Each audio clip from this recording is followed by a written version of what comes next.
Hey everyone, and welcome to another Q&A video. I put out a call for questions recently on Instagram, Twitter and Facebook. I got so many, I really got loads, so I don't know if I'm going to be able to put them all in this one video. I might have to do it as two, so I'm just going to get straight into it because yeah, we could be here all day otherwise. Oh, but quick mention why I have a different background.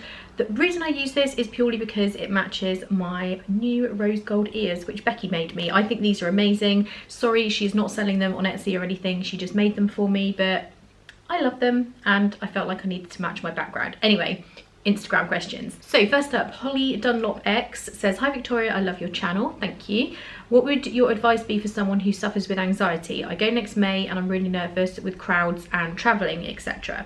So anxiety isn't something I necessarily have a major problem with. I do have it about a couple of things, but not necessarily crowds. However, since I got my transverse myelitis, I do feel more nervous in crowds because my balance isn't very good. So I do know what you mean in a way of not wanting to be in that situation. Obviously it's for a different reason.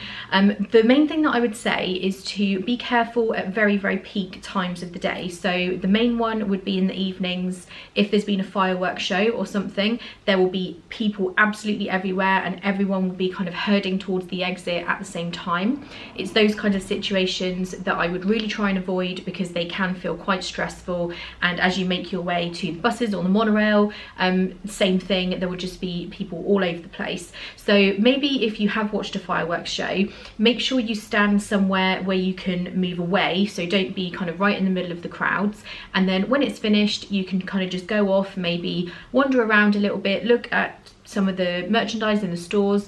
Obviously you do have to leave when the park closes, but people aren't going to be, you know, forcing everybody out right at that minute, so you could just go off somewhere, take a minute, wait until the majority of the crowds have gone, and then you can obviously make your way to the exit and not feel too crowded in.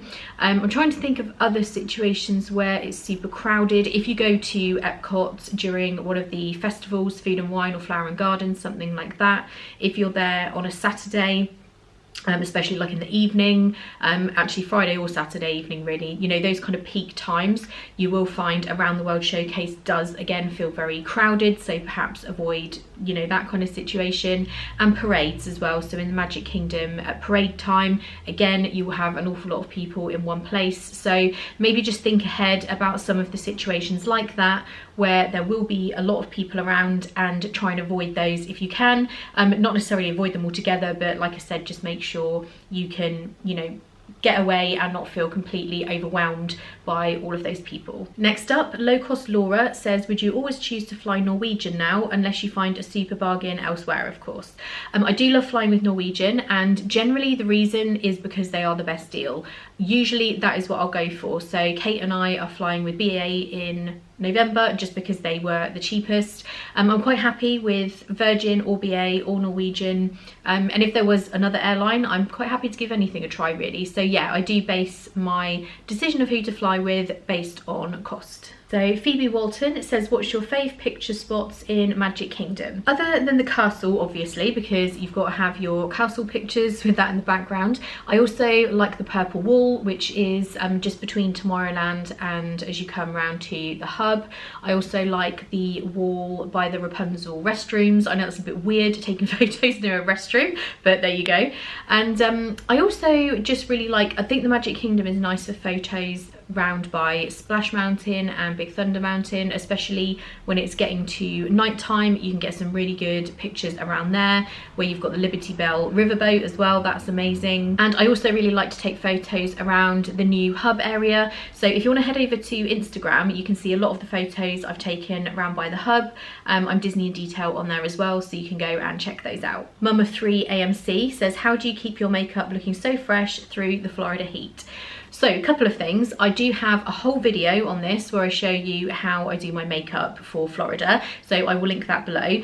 And also I am just starting up a beauty blog. I get so many questions about my makeup, and I've been really wanting to get back into doing beauty tutorials on YouTube. That's actually how I started on YouTube before I did my Disney vlogs and everything on this channel. So I will link my other channel below, so you can head over there and subscribe. And my new website website will be forever30something.com. It's not quite ready yet. I'm not sure whether it will be when this video goes up, but keep checking back. And I also have an Instagram account, forever30something. If you head over there and follow, I will be updating to let you know when the website goes live there. Kelsey Elizabeth says, I don't know if you have any experience with going to the Character Warehouse in Florida, but is it worth it to get an Uber to save on some merchandise? The Character Warehouse is great. There's one at both of the outlets on International Drive, one at the north end and one at the south end, which is the Vineland one. That's the one that's closest to Disney. And in my experience, that is the better of the two, which is convenient because it is closer. In terms of whether it's worth it, it's very hit and miss. Sometimes I've been in there and they have some fantastic stuff, some really good bargains, and then other times I've been in and really haven't found anything that I wanted. But yes, I would say it's always worth a trip to take a look, because they do have some really excellent prices in there, and it's all stuff that has come from the merchandise locations throughout the parks. So I would definitely take a trip there and check it out. But I would go to the one at Vineland because it is closer to Disney, and I think generally I've noticed that they have better stuff than the other one. Jenny Harris says, have you ever done pin trading? If you have, can you share some tips please? I would love to do this on my next trip, but I have no idea where to start. I don't actually do pin trading. I have tons of pins. I like to buy them and collect them, but I don't like to trade them, because the ones that I bought I want to keep for myself because I like them. I do know a lot of people who do pin trading and really enjoy it. From what I can understand, the easiest thing to do if you want to buy your pins in the park is to buy one of the starter sets, which has the lanyard and the pins, and then you can approach cast members or other guests who you can see have pins and ask if they want to trade. There are cast members who only trade with children, and I can't remember what colour lanyard they have. I will find out and put it on the screen. They're just a little bit more experienced when children feel very nervous about pin trading. They're really good with the kids when it comes to trading, and cast members do have to trade with you, so if you see one of their pins that you like, they will definitely trade. So I haven't actually done it, but I think it is quite good fun. I have noticed sometimes in Epcot, in Future World, people are there with all of their pins and they have loads. I think I might do an updated video on my pin collection, because I haven't done a video on that for ages and I have quite a few new ones. So perhaps I will do that in an upcoming video, so watch out for that. Victoria Lynn Fisher says, we are going in July and August and I'm worried about how hot it will be. Any ideas on the best way to stay cool, especially for my little boy who's 8 and myself, who tends to faint in the heat? So again, I do have an entire video on how to beat the Florida heat, so I will link that video below. Main things are just make sure you are drinking loads of water. It's so easy when you're walking around to forget to do that. You're looking at stuff, you're going on attractions, and it's very easy to forget. So maybe take one of those collapsible water bottles that you can keep filling up. Anywhere you go in the Disney parks where they have a fountain drink dispenser, they can get you some ice water. So any of the counter service restaurants, some of the kiosks, just go up and ask if you can have some ice water, and just remember to do that. And just make sure you are going into anywhere that has air conditioning every now and again. That really helps me to cool off. So any of the stores in the parks or counter service restaurants, any of the indoor attractions, just make sure you are going in and out of those to cool down every now and again. It will be hot in July and August. I'm not going to sugarcoat that. It will be very warm, but yeah, just watch that video that I have. There's more tips on there, and hopefully you will be fine. D James 13 says, what's your favourite Disney park? Really enjoying your vlogs, thank you. My favourite Disney park is Epcot, closely followed by Animal Kingdom. So Epcot has always been my favourite. I absolutely love World Showcase. I feel like I could go there every afternoon of my life and just walk around and never ever get bored of it. And Animal Kingdom I love as well, especially with the addition of Pandora, which is just stunning. So yeah, definitely Epcot though is my favourite. Rachel MXO says, if you could only ever stay at one Disney resort for the rest of your life, which resort would you choose and why? That is tough. I really don't know. Let me think about this. I'm thinking it would be either the Boardwalk, the Polynesian, or Bay Lake. Oh, that's so tough. If I could only stay at one, I would probably have to say the Polynesian, I think. I absolutely love the Polynesian resort. The fact that it's on the monorail loop, you can get to Magic Kingdom and Epcot easily. and it's just really beautiful, and the rooms there are amazing. So yeah, probably the Polynesian. Laura Amy Archer says, is there any news on the opening of the new Ratatouille ride in Epcot or Guardians of the Galaxy? I don't seem to hear much on those in comparison to Galaxy's Edge, which I'm praying they bring forward.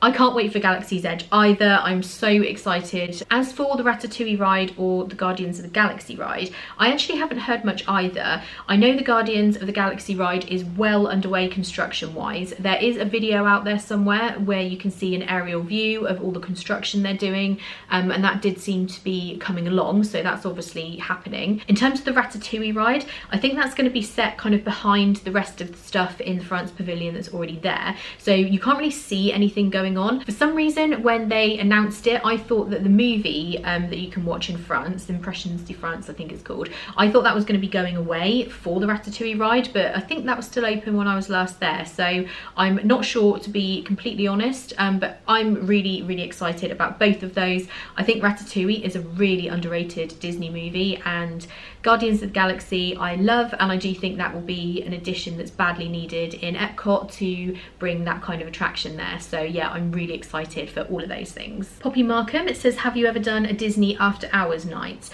We haven't done the after hours thing where you pay a certain amount and it's just like a regular late night opening, if that makes sense. We've done some of the parties, like Mickey's Not So Scary Halloween party. We've also done the DVC parties, which are all when the park is closed to the public, but we haven't actually done any of those specific after hours nights. I would quite like to try one. I think they don't do them all the time, so maybe it wasn't available or something when I was there, or I was doing something else, but it's definitely something I would like to try at some point. The Noble House of Black says, roughly how much are annual passes for Disney and Universal, and are they worth it for twice a year visitors? Also, what are the benefits of DVC?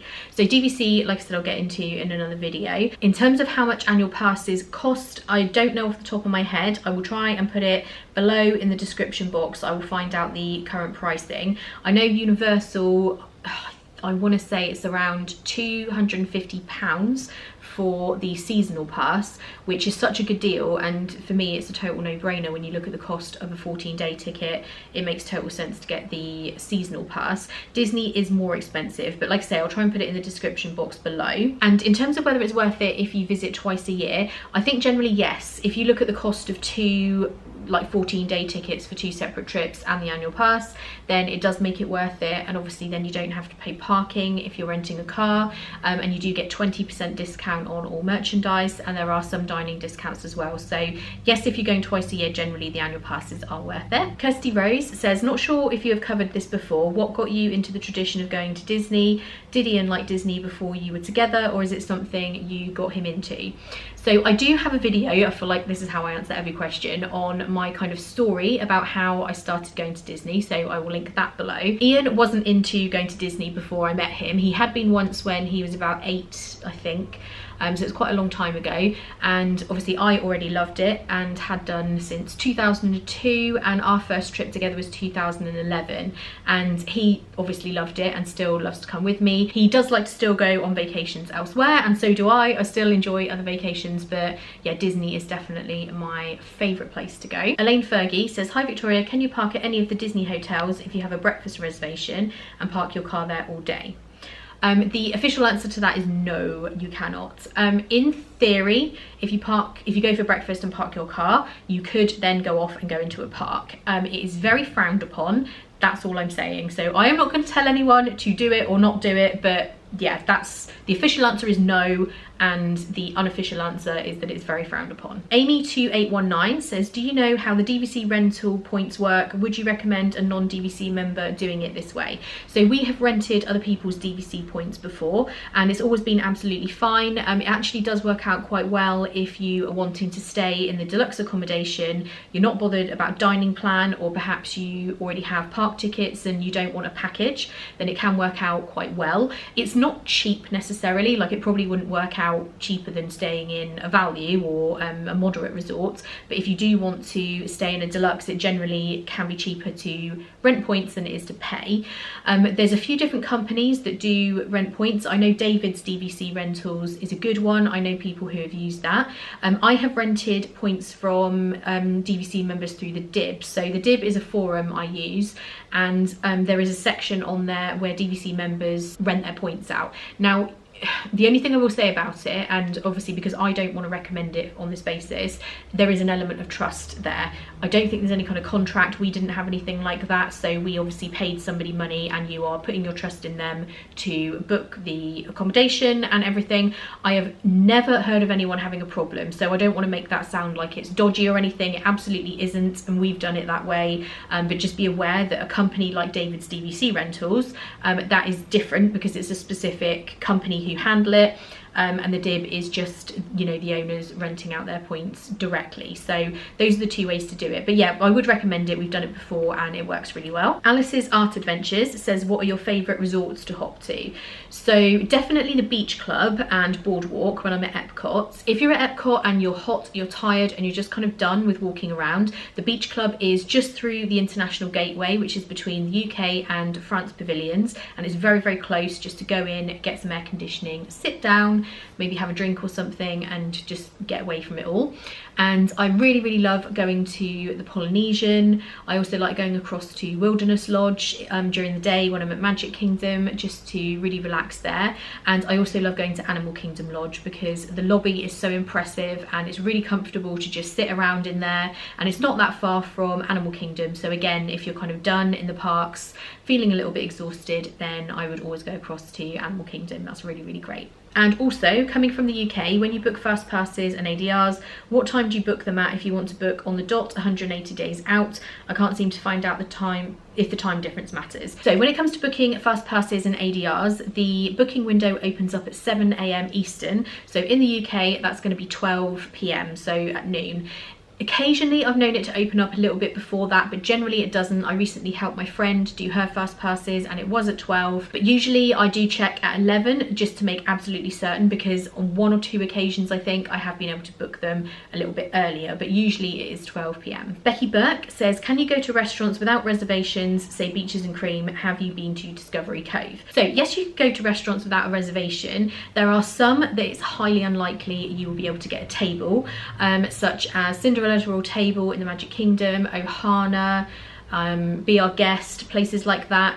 Usually walk-ups are a bit of a no-go in those locations. Most other locations do take walk-ups. If it's a popular restaurant, it could be an hour or an hour and a half wait for a table. Some places they can seat you really quickly, but definitely you can walk up. It's just a case of being aware that you might have to wait. And to answer your other question, no, I haven't been to Discovery Cove. I do have a phobia of fish. Which I know is ridiculous, just laugh it up, I know, but I am really, really horribly afraid of fish. So Discovery Cove, I know that it's not like going into a swimming pool. There are fish in the water and you can't necessarily see exactly what's going on. I would not be able to go in the water knowing there could be fish in there. I would love to swim with the dolphins if I could be 100% certain that there weren't any fish in the water, but that probably isn't possible. I guess there could always be, so no, I haven't been for that reason. I know there are other things that you can do there, but it would seem crazy to pay all that money for me if I can't go into the water. I do know that's totally ridiculous, and maybe at some point in my lifetime I might be able to overcome that phobia, but haven't been able to yet. I do not know how to pronounce the next person's Instagram name, but Nicole is part of it. What are some of your favourite things to do in Orlando that are cost effective? Love your channel. Probably one of the main things is mini golf. So they have mini golf at Disney. There's Fantasia Gardens and Winter Summerland. Both of those are really good fun. There's also several different mini golf places on International Drive and places like that. Universal also have them, and they tend to be not too expensive in terms of some other bigger attractions, but they're really good fun. Just watch out for not not necessarily going and doing that when it's boiling hot, because that can be a bit brutal if you're playing golf in the heat. Trust me, I did that on our last trip and it was fairly unpleasant and I felt like I was going to pass out. So maybe leave it for the evening or on a cooler day. And if you wanted to think about doing some parks that are cheaper, there are several things that are obviously not the size and scale of the Disney and Universal parks, but there are places like Legoland, which I think is a little bit cheaper. I think it is anyway, but I'm not 100% sure because I haven't been. And then there's some more specific kind of things. So there's Gatorland, if that's something you'd be interested in. And then on International Drive, there are some attractions like Wonderworks. Ripley's Believe It or Not is another one. I wasn't overly impressed and I don't think that's worth the money, so probably skip that one. Spending a day just going around the Disney resorts is definitely something I would recommend, and that's free. There's so many Disney resorts to go to and it's just really good to look around, especially the deluxe ones, because they have amazing lobbies, places you can just chill if you want to, but there's also lots to see, especially the likes of Animal Kingdom Lodge, where you can see animals, not, you know, not just on the savannas where the rooms are, but they have kind of communal areas where you can also see the animals. So that's another thing I would do. And I also do love a bit of shopping, and even if you're not necessarily going to buy anything, I love just browsing. So, you know, it could be the outlets, Mall at Millennia, Florida Mall, Target, Walmart. Give me any of these places and I am happy. So that's another thing that you could potentially do. And on that note, if you're not renting a car, there is actually a shopping tour available and it takes you to several of the different malls.